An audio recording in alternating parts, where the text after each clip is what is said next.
Como é que a gente aprende a ler? Tudo começa com a primeira letra, certo? Mas como? Pode parecer uma coisa simples, mas o processo por trás disso é, na verdade, super complexo. Para a gente entender isso melhor, vamos dar uma olhada bem de perto nesse caderno de atividades infantil aqui do Brasil. A gente vai desconstruir ele para descobrir o projeto por trás de como aprendemos a ler e escrever. Então, tá aqui o nosso ponto de partida. É um caderno de atividades para crianças de 3 anos. Olhando assim rápido, parece só um livrinho de colorir, né? Mas a verdade é que isso aqui é um sistema de ensino, e muito bem pensado por sinal. E é isso que nos leva à pergunta principal. Porque olha, esse caderno não está só ensinando o ABC. O que ele tenta fazer é resolver uma questão fundamental. Como é que se pega um cérebro que ainda não lê e se constrói do zero mesmo toda a base da linguagem? Qual é o método? Bom, para a gente entender esse método, vamos separar a nossa análise em algumas partes. Primeiro, a gente vai ver o mecanismo central de aprendizado. Depois, como isso vai muito além das letras. Aí, a gente entra na conexão com a cultura, que é bem interessante, e no final, a gente junta tudo para ver o plano completo por trás da alfabetização. Certo, vamos lá.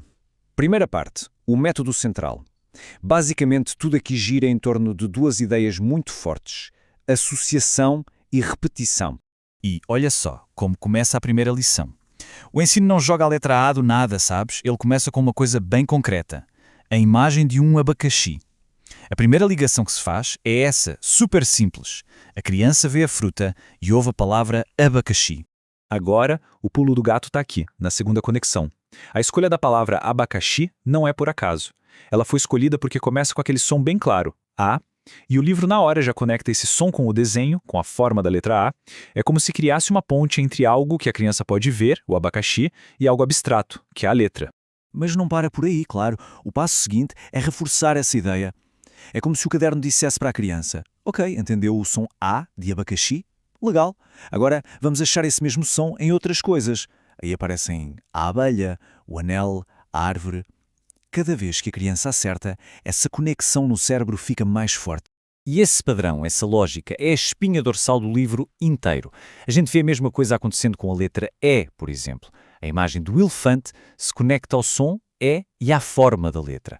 É um motorzinho de aprendizagem bem simples, mas super eficaz.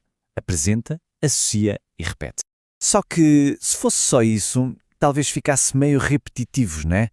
Por isso que a segunda parte da nossa análise vai mostrar que o método é bem mais sofisticado. A gente está falando de uma abordagem que usa vários sentidos ao mesmo tempo, uma abordagem multissensorial. E é aqui que a gente vê a inteligência por trás da simplicidade do caderno. O método vai além da mera repetição. Ele usa o que os especialistas em educação chamam de pedagogia multissensorial.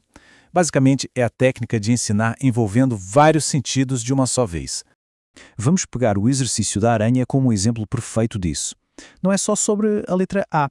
A atividade pede para a criança ouvir uma música, depois identificar a aranha no meio de outros bichos e, por fim, ligar os pontos com uma linha.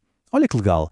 Isso ativou o aprendizado pelo ouvido, pelos olhos e também pelo movimento, que é o sinestésico. Tudo numa página só. E essa parte de ouvir, a parte auditiva, é fundamental.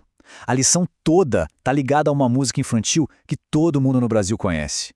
O ritmo, a melodia de A Dona Aranha, tudo isso ajuda a fixar não só a palavra, mas a própria letra A na memória. E mais, cria uma conexão afetiva com o que se está aprendendo, o que torna tudo muito mais forte do que só decorar. E a parte de desenhar a linha, de traçar. O ponto aqui é que não é só para aprender o formato da letra, é quase um treino físico.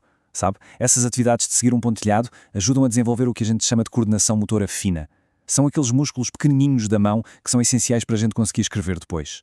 Bom, isso tudo nos leva para a nossa terceira sessão, porque o aprendizado não acontece num vácuo, né? Ele está mergulhado em músicas, em histórias e, mais importante ainda, em cultura. O que esse caderno faz, e de forma muito inteligente, é usar um atalho poderoso, o conhecimento cultural que a criança já tem. A atividade do anel, por exemplo, não é só sobre a letra A.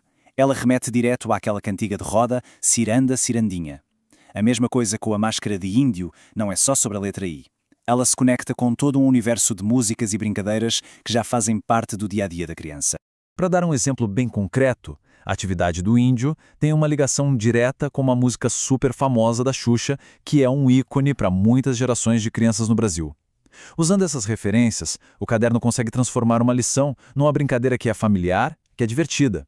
O aprendizado vira parte do mundo da criança. Ok, então vamos juntar todas as peças agora. Afinal, qual é o grande plano de alfabetização que esse caderno revela para a gente? O que a gente vê é um sistema totalmente integrado. Tudo começa com aquela associação básica: letra, som e imagem. Depois isso se aprofunda envolvendo vários sentidos: ouvir, ver, fazer. Ao mesmo tempo, já vai desenvolvendo a habilidade motora para a escrita. E para amarrar tudo, o caderno ancora o aprendizado no universo que a criança já conhece, com músicas e brincadeiras da nossa cultura. Isso tudo deixa a gente com uma última pergunta para pensar. Se essa combinação toda de associação, repetição, prática, com vários sentidos e contexto cultural, é a fórmula para aprender uma coisa tão básica como a primeira letra do alfabeto, o que isso nos diz sobre como a gente aprende, no geral? Talvez, no fim das contas, esse caderninho simples não tenha só o segredo da alfabetização, mas o segredo de como a gente aprende. Bem, qualquer coisa.